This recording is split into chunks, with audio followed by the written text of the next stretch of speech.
Hello students, today we will discuss 3D geometry and straight line in space. तो देखिए students, straight line in space exactly uniquely defined कब होती है? Uniquely defined जब होती है कि उसकी दो कंडीशंस होती हैं बेटा। एक तो कंडीशन होती है a straight line are uniquely defined number one, it passes through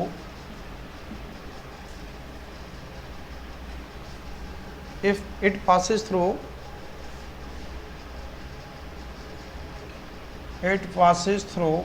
a fixed point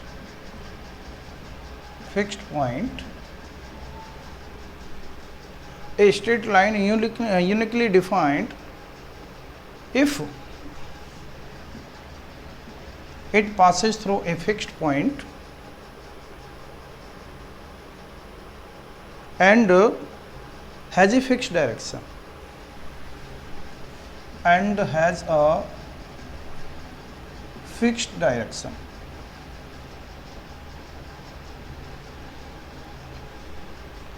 okay students, number one, तो ये कंडीशन है कि कोई भी लाइन स्पेस में तभी डिफाइंड होगी वो एक पॉइंट से, एक फिक्स पॉइंट से पास हो और उसकी एक फिक्स डायरेक्शन हो। या फिर सेकंड केस भी क्या बनेगा? सेकंड केस बनेगा इसका, if it passes through two given points.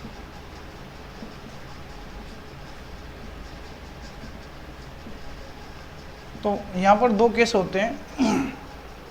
किसी भी लाइन को यूनिकली डिफाइंड होने के लिए स्पेस में या तो वो एक फिक्स पॉइंट से पास होगी और उसकी एक फिक्स डायरेक्शन होगी, या फिर नंबर टू केस क्या होगा कि वो टू गिवन पॉइंट से पास होगी, तो वो क्या हो जाती है? यूनिकली डिफाइंड हो जाती है।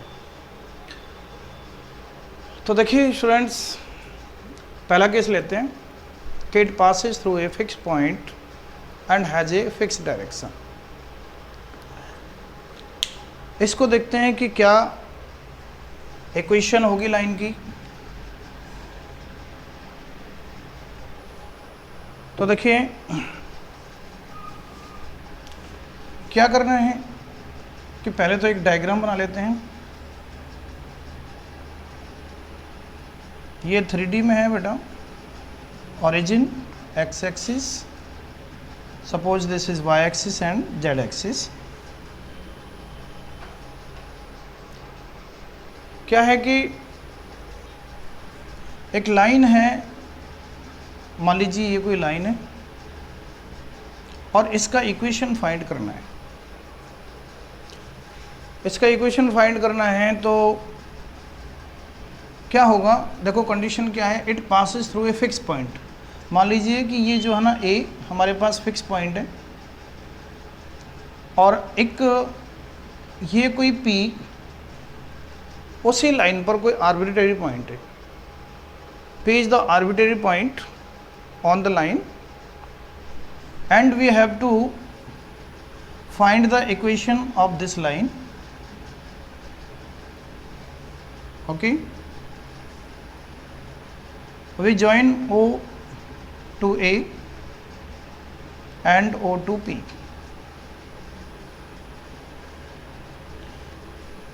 and this is the vector OA and it is the vector OP. It passes through a fixed point. A is the fixed point and has a fixed direction. देखो एक लाइन पास हो रही है तो इसका इक्वेशन निकालना, ये ए पॉइंट से पास हो रही है, ये इसका फिक्स पॉइंट हो गया, ये कोई आर्बिट्रेरी पॉइंट हो गया, लेकिन इसका डायरेक्शन क्या है कि इसका डायरेक्शन देखा हो दे रखा है। मान लीजिए कि ये लाइन जो है ना इस वेक्टर के पैरेलल है, मतलब इस लाइन की जो डायरेक्शन है, ठीक है बेटा, वो इस वेक्टर के डायरेक्शन की जैसी है। जैसे मान लो ये कोई m वेक्टर है, तो इस लाइन का इक्वेशन फाइंड करना है AP का। AP की डायरेक्शन वही है जो इस वेक्टर की डायरेक्शन है, ठीक है ना। तो देखिए केस क्या लिया हमने, a line, equation of line which passes through a fix point A and it is parallel to the vector M, ठीक है, मैंने वो केस ले लिया। It passes through a fix point A and has a fix direction, ठीक है, ऐसे लिख सकते हैं इसको। It passes through a fix point A and parallel to vector M, ठीक है बेटा। तो देखो ये कंडीशन है, O क्या है हमारे पास, ओरिजिन है, O ओरिजिन है, A कोई फिक्स पॉइंट है, P मैंने कोई आर्बिट्रेरी पॉइंट ले लिया इस लाइन पे, जिस लाइन का स्ट्रेट लाइन का मेरे को इक्वेशन निकालना है, और ये जो लाइन है ये M वेक्टर के पैरेलल है, क्योंकि केस ही हमारे पास वो है कि ये जो फिक्स पॉइंट A से पास हो रही है और ये M वेक्टर के पैरेलल है। तो बेटा देखो क्या किया हमने कि इस A का OA जो वेक्टर है इसका पोजीशन वेक्टर मैंने A मान लिया। Let A vector with the position vector of OA vector and R vector with the position vector of OP vector. तो देखो ये R वेक्टर हो गया और ये मेरे पास A वेक्टर हो गया और ये लाइन हो गई मेरे पास AP, ठीक है ना। तो अब देखिए मेरे को क्या फाइंड करना है, AP फाइंड करना है, AP। तो ट्रायंगल लॉ लग जाएगा, OPA ट्रायंगल हो गया। तो आपको क्या करना है, AP वेक्टर फाइंड करना है। तो बेटा AP वेक्टर कैसे निकालेंगे, ठीक है ना, using triangle law, using triangle law of addition, ठीक है ना, या फिर ट्रायंगल लॉ का यूज़ कर रहे हैं हम किस ट्रायंगल में, OPA। तो देखिए AP वेक्टर फाइंड करना है आपको। तो AP वेक्टर क्या हो जाएगा, AP वेक्टर, तो देखो A से P की तरफ जाना है, AP निकालना है, तो A से पहले O पे आएंगे, O से फिर P पे जाएंगे, तभी तो OP आएगा। तो क्या हो जाएगा मेरे पास, AO vector plus OP vector. तो क्या हो जाएगा बेटा, AO वेक्टर को मैं लिखूंगा OA वेक्टर, क्योंकि उसकी डायरेक्शन O टू A है, तो इसको लिखूंगा मैं OP वेक्टर और इसको नेगेटिव कर दूंगा minus OA vector, that is equal to R vector minus A vector. तो ये AP वेक्टर आ गया मेरे पास। अब बेटा क्या करना है कि इस AP वेक्टर किसके पैरेलल है, M वेक्टर के पैरेलल दे रखा है, ठीक है ना। तो here we see that here we have AP vector is parallel to M vector. It means मैं क्या लिख सकता हूँ बेटा, AP vector equal to lambda times of M vector. जैसा कि आप जानते हैं कि दो पैरेलल वेक्टर होते हैं, अगर A B के पैरेलल है तो A क्या हो जाएगा, लैम्डा टाइम्स ऑफ B हो जाएगा, और या फिर B lambda times of A हो जाएगा। जब दो पैरेलल वेक्टर होते हैं तो कंडीशन होती है। मैं यहाँ पर क्या करूँगा, AP की वैल्यू लगा दूँगा जो मैंने फाइंड की हुई है, क्या हो जाएगा, R vector minus A vector equal to lambda times of M vector. A को उधर पहुँचा देंगे तो बेटा क्या हो जाएगा, R vector equal to A vector plus lambda times of M vector. तो बेटा ये जो मेरे पास एक रिजल्ट आया, यही हमारे पास क्या है, equation of straight line which passes through a point A whose position vector is A, ठीक है ना, एंड पैरेलल टू एम। ये है इसका वेक्टर इक्वेशन, इसको कहते हैं वेक्टर इक्वेशन ऑफ लाइन। ये बेटा वेक्टर इक्वेशन ऑफ लाइन है, ये आपको लर्न रखना है, याद करना है। अच्छा, अब मैं एक केस और लेता हूँ यहाँ पे। if it passes through the origin, अगर मान लीजिए कि ये लाइन ओरिजिन से पास होती है, मान लो कि ये AP लाइन यहाँ से पास होती, तो फिक्स पॉइंट यहाँ पर A था, तो यहाँ क्या हो जाएगा, फिक्स पॉइंट ओरिजिन हो जाएगा, 0 हो जाएगा। तो मुझे क्या करना होगा बेटा, A वेक्टर को मैं 0 वेक्टर ले लूँगा, ठीक है। तो कंडीशन क्या हो जाएगी, लाइन का इक्वेशन क्या हो जाएगा, R equal to lambda times of M vector. तो this is the equation of line which passes through the origin and parallel to vector m, ठीक है। तो बेटा ये इसका इक्वेशन है, आपको जो लर्न करना है वेक्टर इक्वेशन ऑफ लाइन, और this is the vector equation of line which passes through the origin। हाँ जी, तो इसको बेटा वेक्टर इक्वेशन को अब हम कार्टेशियन फॉर्म में लिखेंगे। इसकी दो फॉर्म होती हैं, ठीक है ना। इक्वेशन जो होती है वो तो एक तो वेक्टर फॉर्म में होती है और एक होती है कार्टेशियन फॉर्म में। तो बेटा इसका कार्टेशियन फॉर्म क्या होगा, देखो इसको यहीं से लेते हैं। ये मेरे पास इक्वेशन आ गई है वेक्टर फॉर्म। मुझे क्या करना होगा, आप यहाँ से कि इसी को थोड़ा सा आगे बढ़ाना होगा। लेट कार्टेशियन फॉर्म, इसको हम बेटा सिमेट्रिकल फॉर्म भी कहते हैं, सिमेट्रिकल फॉर्म, ठीक है ना। तो देखो क्या होती है symmetrical form, let coordinate of fix point A B क्या हो जाएगा बेटा, x1, y1, z1, ठीक है ना। ये x1, y1, z1 इसके कोऑर्डिनेट हो गए, ठीक है ना। ये वेक्टर नहीं दे रखा, अब आपको कोऑर्डिनेट दे रखे हैं, ठीक है। एंड जो आर्बिट्ररी पॉइंट है हमारे पास, ठीक है ना, P, इसके कोऑर्डिनेट हैं, कोई भी general point x y z मान ली, एंड कोऑर्डिनेट ऑफ P क्या हो गया बेटा, x, y, z, ठीक है। And line is parallel to vector m whose, इसके बेटा dr भी होंगे, जो ये m वेक्टर है तो इसके dr भी होंगे हमारे पास। तो क्या है इसके dr, हमने मान ली parallel to vector m and whose dr's are a, b, c, ठीक है बेटा, ये इसके dr है।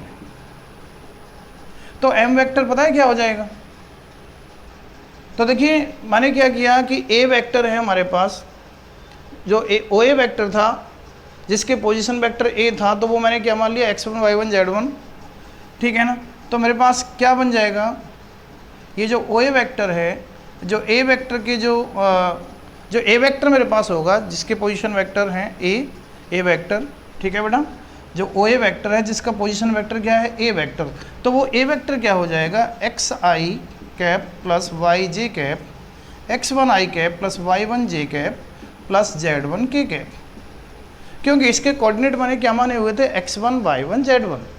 तो बेटा ये जो है ना A वेक्टर, ठीक है ना, क्या बन जाएगा आपका, x1i cap plus y1j cap plus z1k cap, और P वेक्टर हमारे पास क्या बन जाएगा, ठीक है बेटा। और P नहीं, ये R वेक्टर, बेटा R वेक्टर क्या हो जाएगा मेरे पास, R वेक्टर, R के कोऑर्डिनेट क्या माने थे मैंने, P के माने थे x y z, तो ये हो जाएगा xi cap plus yj cap plus zk cap. तो ये बन जाएगा मेरे पास R वेक्टर, क्योंकि इसके कोऑर्डिनेट x y z हैं, तो R वेक्टर क्या हो गया, xi plus yj plus zk। और ये है हमारे पास ए वेक्टर, क्योंकि इसके कोऑर्डिनेट x1 y1 z1 है, तो ए वेक्टर क्या बन जाएगा, x1 i cap plus y1 j cap plus z1 k cap. ठीक है, और ये जो m वेक्टर है, m वेक्टर की डायरेक्शन रेशियोज मैंने माने हुए हैं a b c, तो बेटा m वेक्टर क्या हो जाएगा, a i cap plus b j cap plus c k cap. ठीक है ना, तो ये बेटा अब मेरे को क्या करना है कि ये तीनों वैल्यूज आपको यहीं रख देनी है, r equal to A plus lambda times of m में रख देना है। इसकी वैल्यू इसमें रख देंगे तो क्या हो जाएगा, तो बेटा ये बन जाएगा मेरे पास r वेक्टर क्या है, देखो मैं इसको थोड़ा यहाँ लिख देता हूँ। क्या इक्वेशन है मेरे पास, vector form r vector equal to a vector plus lambda times of m vector, this is vector form. अब इन वैल्यूज़ को आपको यहाँ पे रखना है, तो r वेक्टर क्या हो जाएगा, x i cap plus y j cap plus z k cap equal to a vector की वैल्यू क्या है, x1 i cap plus y1 j cap plus z1 k cap. ठीक है बेटा,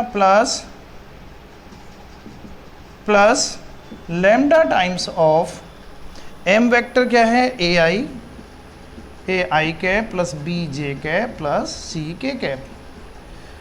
तो बेटा ये बन जाएगा x i cap plus y j cap plus z k cap equal to, देखो मैं आई कैप कॉमन ले लूँगा दोनों से, देखो यहाँ भी आई कैप है, यहाँ भी आई कैप है, तो क्या बन जाएगा x1 प्लस ए लेमडा और आई कैप प्लस यहाँ से और यहाँ से मैं जेड कैप कॉमन लूँगा, तो क्या बन जाएगा y1 प्लस बी लेमडा जे कैप। बिल्कुल इसी तरीके से मुझे क्या करना है, के कैप कॉमन लेना है, तो क्या हो जाएगा z1 प्लस सी लेमडा के कैप। क्या करना है बेटा आगे, कि इसको कोफिशिएंट को मैं इक्वेट कर लूँगा, आई कैप के कोफिशिएंट, जे कैप और के कैप के। ठीक है ना, कंपेयरिंग कर लो, कंपेयरिंग द कोफिशिएंट,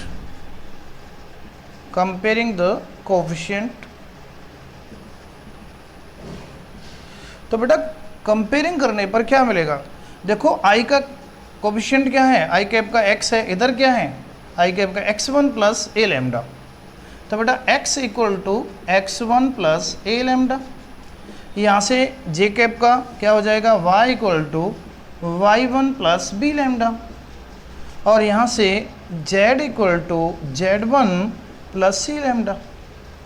ठीक है, अब यहाँ से देखिए लेमडा की वैल्यू क्या आ जाएगी, देखो x1 को मैं इधर ले जाऊँ तो क्या हो जाएगा x माइनस x1, ए नीचे आ जाएगा, that is equal to lambda. यहाँ से भी y minus y1 upon B हो जाएगा नीचे, ये भी क्या हो जाएगा लेमडा की वैल्यू, और यहाँ से क्या हो जाएगा z minus z1 upon C equal to lambda.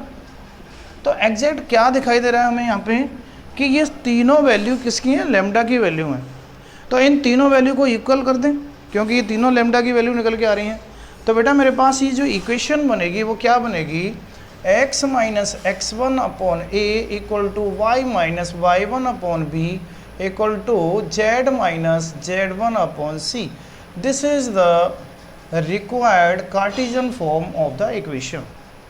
ठीक है बेटा, तो ये दो फॉर्म मैंने आपको बताई।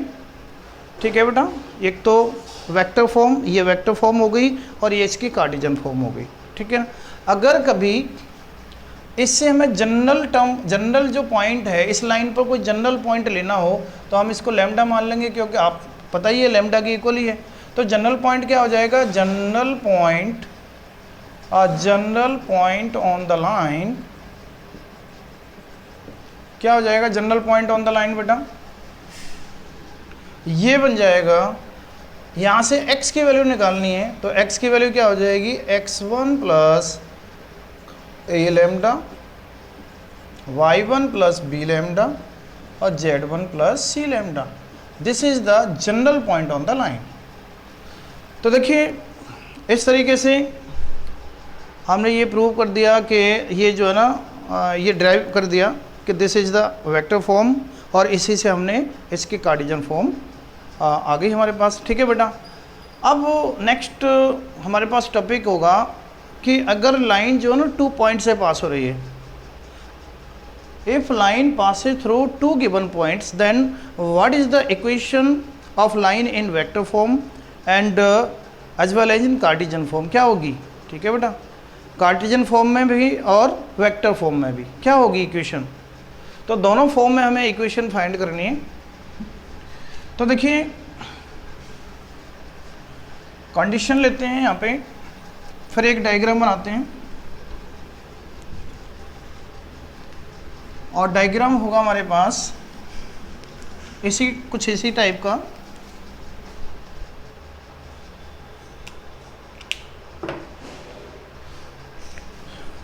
If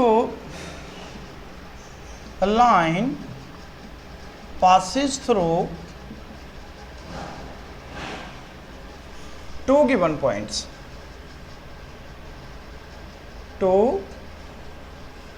given point, if line passes through 2 given points A and B, ठीक है बेटा, अगर लाइन A और B से पास हो रही है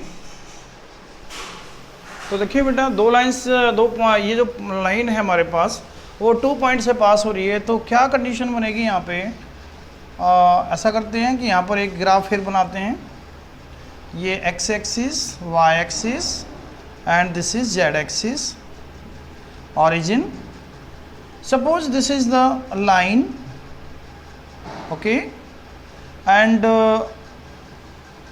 2 points A and B and arbitrary point P lies on this line. There are 2 fixed point here, A and B. देखो A और B क्या है? 2 फिक्स पॉइंट है। क्या करना है बेटा? ये ओरिजिन के रेस्पेक्ट में इसका जो पोजीशन वेक्टर मैंने क्या मान लिया? A वेक्टर, और इसको मैंने मान लिया B वेक्टर, ठीक है ना, ये B वेक्टर हो गया आपका, इसको मैंने B वेक्टर मान लूँगा और ये बन जाएगा मेरे पास एक जनरल पॉइंट है, ये हो गया R वेक्टर, और मुझे ये फाइंड करना है ये लाइन का इक्वेशन AB का, ठीक है ना। तो मैं तो खुद जनरली ये A के पोजीशन वेक्टर A है तो ये वेक्टर भी A वेक्टर हो गया, ये वेक्टर भी क्या हो गया? B वेक्टर, और ये R वेक्टर हो गया क्योंकि इसके पोजीशन वेक्टर R वेक्टर, ठीक है ना, इसके पोजीशन क्या है? R वेक्टर है, तो ये OP वेक्टर जो है ना क्या हो जाएगा? R vector. तो देखिए क्या होगा यहाँ पे, कंसेप्ट वही है जो हमने एक अभी इससे पहले इक्वेशन वेक्टर फॉर्म में फाइंड की थी कि AB जो वेक्टर होगा वो क्या होगा? Here AB vector equal to triangle law use करेंगे, AB वेक्टर, तो AB वेक्टर बेटा क्या होगा? AB AO प्लस OB that is equal to B minus A। देखो B में से A माइनस करना है, B vector minus A vector, and AP vector क्या होगा? AP वेक्टर P में से A माइनस करेंगे, लेकिन P के पोजीशन वेक्टर क्या? R, तो ये हो जाएगा R vector minus A vector. But we know that AP vector is parallel to AB vector, क्योंकि दोनों वेक्टर कैसे हैं? कॉलिनियर वेक्टर हैं, कॉलिनियर हैं, पैरेलल वेक्टर हैं, तो मैं क्या कंडीशन हो जाएगी मेरे पास? AP vector is equal to lambda times of AB vector. Value लगा दूंगा मैं यहाँ पे, तो ये हो जाएगा बेटा मेरे पास AP वेक्टर की वैल्यू क्या हो जाएगी? R vector minus A vector equal to lambda times of AB vector means AB vector minus A vector. A उस साइड जाएगा, क्या हो जाएगा? R vector equal to lambda A vector plus lambda times of B minus A vector, ठीक है। तो this is the equation of line which passes through 2 fixed point A and B whose vector equation is R vector equal to A vector plus lambda times of B vector minus A vector। ये हो गई बेटा vector form, ये vector form हो गई। क्या करना है, इसकी हम कार्टेशियन फॉर्म फाइंड करते हैं। तो देखिए ए के पोजीशन वेक्टर, ये जो इसके कोऑर्डिनेट हैं वो मैंने मान लिए x1, y1, z1। इसके कोऑर्डिनेट मान लिए x2, y2, z2। इसके कोऑर्डिनेट आपको पता ही है क्या होते हैं, x, y, z। ठीक है ना, ये इसके कोऑर्डिनेट हो गए। तो मेरे पास r वेक्टर की कंडीशन, जो r वेक्टर बनेगा वो क्या होगा, x i cap plus y j cap plus z k cap. a vector जो बनेगा वो क्या बनेगा, x1 i cap plus y1 j cap plus z1 k cap. ठीक है ना। And b minus A vector, अब b माइनस ए vector क्या बनेगा बेटा, अब b माइनस ए वेक्टर, b वेक्टर माइनस ए वेक्टर क्या बनेगा, b में से a माइनस करूंगा, मतलब इसके पॉइंट में से इसके पॉइंट माइनस कर दूंगा। तो क्या हो जाएगा, x2 minus x1 i cap, minus करना है, फिर वेक्टर बनाना है आपको। तो क्या हो जाएगा, plus y2 minus y1 j cap. ठीक है बेटा, और ये हो जाएगा plus z2 minus z1 k cap. Put these values in this vector equation. क्या बनेगा बेटा, r vector x i cap plus y j cap plus z k cap equal to a vector की वैल्यू लगा देंगे, x1 i cap, y1 j cap, j cap plus z1 k cap plus lambda times x2 minus x1 i cap plus y2 minus y1 j cap plus z2 minus z1 k cap. ठीक है, क्या करना है, वही काम करना है, इसमें कोफिशिएंट को कंपेयर करना है। ठीक है ना, कंपेयरिंग द कोफिशिएंट,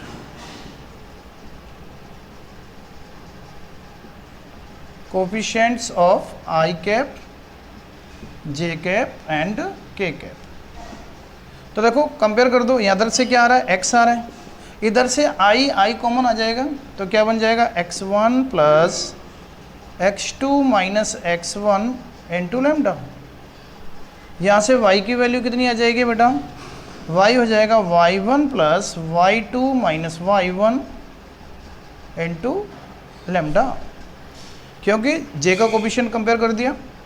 और z equal to z1 plus z2 minus z1 into lambda. क्या करना है कि आपको यहाँ से लैम्डा की वैल्यू फाइंड करनी है। तो देखो x1 इधर आएगा और फिर ये जो है ना डिवाइड में पहुँच जाएगा, तो क्या हो जाएगा, lambda equal to x minus x1 upon x2 minus x1 equal to lambda, y minus y1 upon y2 minus y1 equal to lambda, z minus z1 upon z2 minus z1 equal to lambda.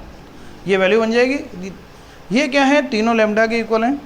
तो मैं इनको कैसे लिख सकता हूँ बेटा, x minus x1 upon x2 minus x1 equal to y2 minus y minus y1 upon y2 minus y1 equal to z minus z1 upon z2 minus z1। This is the required Cartesian form of the line which passes through two fixed point x1 y1 z1 and x2 y2 z2. Okay students, this is the Cartesian form and this is the vector form. Okay, तो बच्चों इसके बाद आपको क्या करना है कि एक दो यहाँ पर एक बार एंगल और देख लेते हैं। इसके बाद अगर दो लाइन हमारे पास होती हैं, दो लाइन होती हैं, तो उनके बीच का एंगल कैसे फाइंड करते हैं। ठीक है बेटा, तो देखिए एंगल बिटवीन टू लाइंस और देख लेते हैं, फिर उसके बाद क्वेश्चन ले लेते हैं, एक दो क्वेश्चन सॉल्व करेंगे।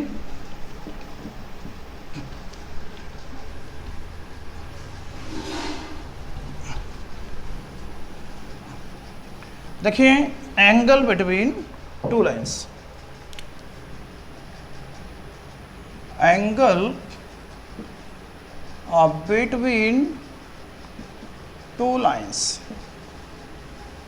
Angle between two lines, lines क्या है, R vector equal to A1 vector plus lambda times of, अब मैंने मान लिया कि इसको B1 वेक्टर मान लीजिए, B1 vector and R vector equal to A2 vector plus mu times B2 vector. ठीक है ना, ध्यान रखना है कि ये कोई लाइन है जो कि A1 पॉइंट से पास हो रही है, ठीक है ना, जिसका पोजीशन वेक्टर क्या है A1, उससे पास होती है, फिक्स पॉइंट है, और जो B1 के पैरेलल है, B1 वेक्टर के पैरेलल है, और एक दूसरी लाइन है जो फिक्स पॉइंट A2 से पास होती है और जो B2 वेक्टर के पैरेलल है।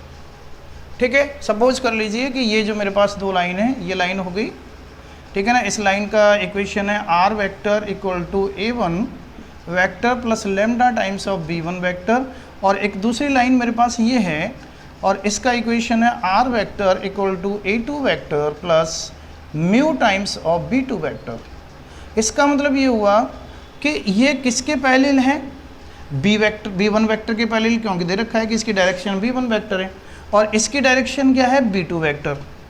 ठीक है, और इन दोनों के बीच का एंगल कितना है, theta, and theta be the angle of between them, between two lines. ठीक है बेटा, तो मुझे क्या करना है कि ये थीटा फाइंड करना है। देखिए वेक्टर में आपने पढ़ा है कि दो वेक्टर के बीच का एक फॉर्मूला पढ़ा था आपने। देखो ये जो लाइन है वो किसके पैरेलल है, B1 वेक्टर के पैरेलल। ठीक है ना, ये B1 वेक्टर तो उसी के पैरेलल जा रही है, क्योंकि ये दिखा रहा है लैम्डा के साथ जो वेक्टर लगा हुआ वो इसकी डायरेक्शन दिखाता है। ये म्यू के साथ, ये लैम्डा म्यू क्या कांस्टेंट है, तो म्यू के साथ जो वेक्टर दिखा रहा है वो बता रहा है कि ये जो लाइन है वो B2 वेक्टर के पैरेलल है, ये B2 वेक्टर के पैरेलल है। ठीक है बेटा, तो देखिए इन दोनों B1 B2 वेक्टर के बीच का एंगल आपको फाइंड करना है। ठीक है ना, B1 B2 के बीच का वेक्टर जो एंगल है वो आपको फाइंड करना है। तो ये आपने वेक्टर में पढ़ा है, क्या पढ़ा था बेटा, देखो कि ये मेरे पास एक A वेक्टर होता था, ये B वेक्टर है, दोनों के बीच में क्या है, एंगल थीटा है। तो आपने एक फॉर्मूला पढ़ा था कि A dot B equal to A magnitude B vector magnitude cos theta. तो यहाँ से कॉस थीटा की वैल्यू क्या आती थी, A vector dot B vector upon magnitude of A vector magnitude of B vector. यही कहानी यहाँ पर है सेम, क्योंकि ये B1 वेक्टर है और ये B2 वेक्टर है। क्योंकि B1 वेक्टर के पैरेलल ये लाइन है, B2 वेक्टर के पैरेलल ये वाली लाइन है, तो मैं इन दोनों को ऐसे करके ले जाऊंगा तो एंगल तो वही बनना है ना, थीटा। तो कहने का मतलब ये हुआ कि वो सेम कंडीशन मेरे को यहाँ दिखाई दे रही है। ठीक है, इस जैसी कंडीशन मेरे को यहाँ दिखाई दे रही है। तो कहने का मतलब ये है कि A की जगह पे वहाँ पर क्या है B1 और यहाँ B की जगह पे वहाँ पर क्या है B2। तो यहाँ से जो है ना एंगल बनेगा आपका, अगर मैं इन दोनों का डॉट प्रोडक्ट करूँगा, B1 vector dot B2 vector that is equal to magnitude of B1 vector magnitude of B2 vector into cos theta. ठीक है ना, तो अब बेटा यहाँ से देखिए टेकिंग डॉट प्रोडक्ट, यहाँ पर डॉट प्रोडक्ट लिया हमने, taking dot product of B1 vector and B2 vector. तो ये फॉर्मूला मिला मेरे को। यहाँ से बेटा कॉस थीटा आ जाएगा आपका B1 vector dot B2 vector upon B1 vector dot B2 vector upon magnitude of B1 vector magnitude of B2 vector. तो बेटा this is the formula to find the angle between two lines, this line and this line. दोनों line के बीच का angle का ये formula है, जो कि वेक्टर फॉर्म, अगर आपको वेक्टर फॉर्म में इक्वेशन दे रखी है तो ये फॉर्मूला आपका यूज हो जाएगा। और अगर इसको तो कहते हैं वेक्टर फॉर्म में आपका निकल गया, और अगर मैंने B1 वेक्टर को, ठीक है ना, ये जो B1 वेक्टर है, ये जो B2 वेक्टर है, अगर इसको मैं कार्टेशियन फॉर्म में लिखना चाहूँ तो इसके कोई ना कोई dr होंगे मान लीजिए। तो B1 के dr हैं मान लीजिए B1 वेक्टर के DR हैं A1 B1 C1, ठीक है ना। A1 B1 C1 मान लो, या A1 A2 A3 मान लीजिए, ठीक है बेटा। तो मैंने इसको A1 B1 C1 मान ली, ठीक है ना। तो इसका वेक्टर हो जाएगा A1 I cap plus B1 J cap plus C1 K cap, और B2 वेक्टर के DR मैंने मान लिए A2 B2 C2, तो वेक्टर हो जाएगा A2 I cap plus B2 J cap plus C2 K cap, ठीक है ना। अब मुझे क्या करना है कि इस B1 B2 की वैल्यू यहाँ लगानी है। तो देखिए cos थीटा इक्वल टू, तो इन दोनों का क्या करना है, डॉट करना है। तो बेटा डॉट करेंगे तो क्या हो जाएगा A1 A2 plus B1 B2 plus C1 C2 upon magnitude of B1 कितना हो जाएगा, under the root of A1 square plus B1 square plus C1 square under the root of B2 का मैग्नीट्यूड कितना हो जाएगा A2 square plus B2 square plus C2 square. तो ये formula हो गया हमारे पास कार्टीजन में। अगर आपको एंगल लाइन जो ना कार्टीजन फॉर्म में गिवन है तो आप ये लगा देंगे, ठीक है ना। और अगर आपको वेक्टर फॉर्म में इक्वेशन गिवन है तो आप ये फॉर्मूला लगा देंगे, तो इससे हमारे पास क्या आ जाएगा, एंगल फाइंड हो जाएगा। ठीक है स्टूडेंट्स, अब कुछ क्वेश्चन ले लेते हैं। तो देखिए इक्वेशन आपको लिखा हुआ है, ये क्वेश्चन ट्राई करते हैं। Cartesian equation of a line are x minus 5/3 equal to y plus 4/7 equal to z minus 6/2 find the vector equation of the line. देखो ये कार्टिजन फॉर्म में लिखा हुआ है, तो मुझे पता है कि this line this given line passes through the point, किस पॉइंट से पास हो रही है बेटा, देखो x माइनस x1, तो x1 कितना हुआ 5, ठीक है ना। y माइनस y1 कितना हुआ -4। देखो y माइनस y1 तो माइनस आना चाहिए, जब माइनस आना चाहिए तो ये पॉइंट कितना हो जाएगा -4। ध्यान रखना अगर माइनस है, क्योंकि फॉर्मूला क्या होता है, ये होती है line x minus x1 by a equal to y minus y1 by b equal to z minus z1 by c। A b c are इस लाइन के DR होते हैं, x1 y1 z1 ये इसके फिक्स पॉइंट होता है जहाँ से पास होती है। तो देखो x1 y1 z1 कितना हो गया, x1 5 हो गया, y1 कितना हो गया -4, z1 कितना हो गया हमारे पास 6। तो इस पॉइंट से लाइन क्या हो रही है बेटा, पास हो रही है। ठीक है, इस पॉइंट से पास हो रही है, और इसके DR क्या है, जो नीचे जो दे रखे हैं ना वो इसके डायरेक्शन कोसाइंस हैं, and direction ratio sorry, and DRs of this line क्या हो गई, आर क्या है बेटा 3, 7, 2। तो कहने का मतलब ये जो है ना ए वेक्टर हो गया आपका, a vector equal to 5i cap minus 4j cap plus 6k cap. और बेटा ये जो वेक्टर है हमारे पास, जो डायरेक्शन रेशियोज का जो वेक्टर होगा वो क्या होगा, m वेक्टर। ठीक है ना, m वेक्टर क्या होगा 3i cap plus 7j cap plus 2k cap. ठीक है ना, क्योंकि वेक्टर इक्वेशन हमारे पास क्या होती थी, r vector equal to a vector plus lambda times of m vector. ठीक है ना, तो यही होती थी। तो इसमें लगाना है आपको, इसमें से क्या देखना है, a और m चेक करना है, a और m निकाल दिया तो बस इसमें वैल्यू लगा दो।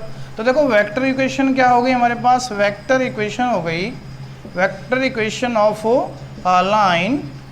तो ये बना हो गया r vector equal to a vector, a vector मेरे पास ये है 5i cap plus 5i cap minus 4j cap plus 6k cap plus lambda times of m vector, m vector कितना है 3i cap plus 7j cap plus 2k cap.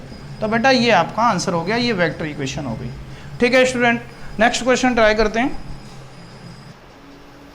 तो students next question try करते हैं। Find the coordinates of the point where the line through 5, 1, 6 and 3, 4, 1 meets the YZ plane.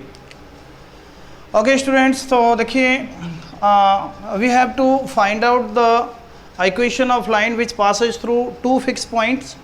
तो देखिए क्या करना है आपको कि पहले तो इन दोनों पॉइंट से जाने वाली लाइन का इक्वेशन फाइंड करना है। तो देखिए सॉल्यूशन, लेट पॉइंट ए क्या है हमारे पास 516 एंड पॉइंट बी गिवन है 3, 4, 1। ठीक है ना, इसको मैंने x1 y1 z1 मान लिया, इसको x2 y2 z2 मान लिया। ठीक है बेटा, दो फिक्स पॉइंट है, आपको क्या फाइंड करना है, पहले एक इक्वेशन फाइंड करनी है जो दो पॉइंट से पास होती है। क्या होती है बेटा equation of line passing through two points, x minus x1 by x2 minus x1 equal to y minus y1 upon y2 minus y1 equal to z minus z1 upon z2 minus z1। ठीक है, ये हमारे पास equation of line होती है। तो इसमें आपको value लगानी है यहाँ पे से, तो देखो कितना हो जाएगा, x minus x1 means 5 upon x2 minus x1 3 minus 5 equal to y minus y1 upon 4 minus 1 equal to z minus z1 upon z2 minus z1 1 minus 6। तो इक्वेशन ऑफ लाइन हमारे पास हो जाएगी इक्वेशन ऑफ रिक्वायर्ड लाइन।